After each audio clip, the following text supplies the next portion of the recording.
कक्षा 10 के त्रिकोणमिति में आपका स्वागत है। अध्याय 8 पर हम बात करेंगे त्रिकोणमिति का परिचय। त्रिकोणमिति के पूरे सवाल आप समकोण त्रिभुज पर हल करेंगे। जैसा आप देख रहे हैं, एक समकोण त्रिभुज है जिसमें एक भुजा 90 डिग्री की है,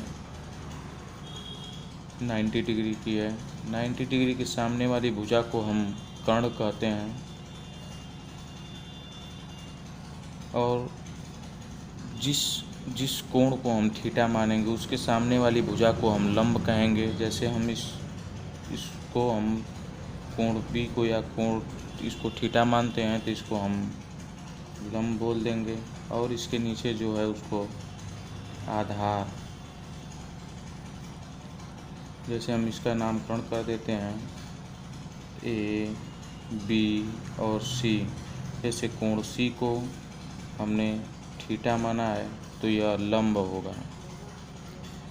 यह आप पिछली कक्षा में पढ़ चुके होंगे पाइथागोरस प्रमेय में। पाइथागोरस प्रमेय, कर्ण का वर्ग बराबर लंब का वर्ग प्लस आधार का वर्ग। अब हम बात करेंगे त्रिकोणमिति के कुछ और कोण के बारे में जिसे आपको जानना जरूरी है। जैसे साइन थीटा, कॉस थीटा और टैन थीटा। इन सब कोणों के एक सूत्र होते हैं जिनको याद करना महत्वपूर्ण है। जैसे साइन थीटा बराबर लंब बटा आधार, कॉस थीटा बराबर आधार बटा कर्ण, टैन थीटा बराबर लंब बटा आधार।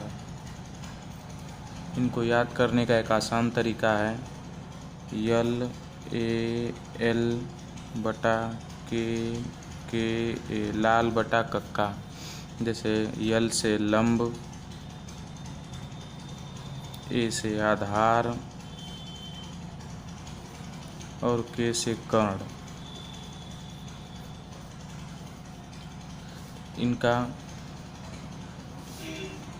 इनका एक और रूप होता है, जैसे इनका उल्टा होता है, उसको लिखेंगे हम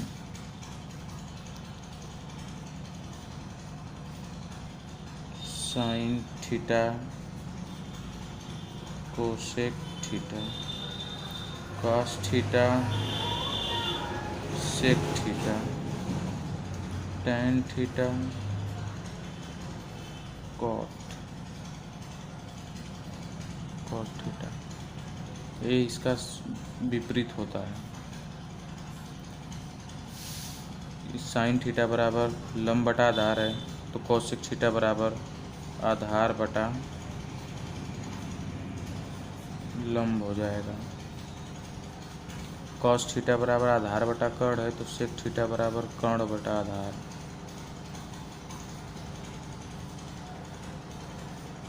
टैन थीटा बराबर लंब बटा आधार है तो कॉट थीटा बराबर आधार बटे लंब होगा।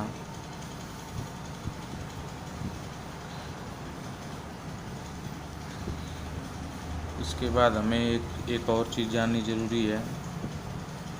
जैसे ये सब इसका उल्टा होता है तो जैसे हम इसको साइन थीटा बराबर 1 बटा कोसेक थीटा लिख सकते हैं। जैसे कॉस थीटा को हम 1 बटा सेक थीटा लिख सकते हैं। टैन थीटा को 1 बटा कॉट थीटा लिख सकते हैं। इन सब चीज़ों की जानकारी होगी तभी त्रिकोणमिति हम के सवाल हल कर पाएंगे। और सवालों को लगाने के लिए इन सबों को याद करना पड़ेगा।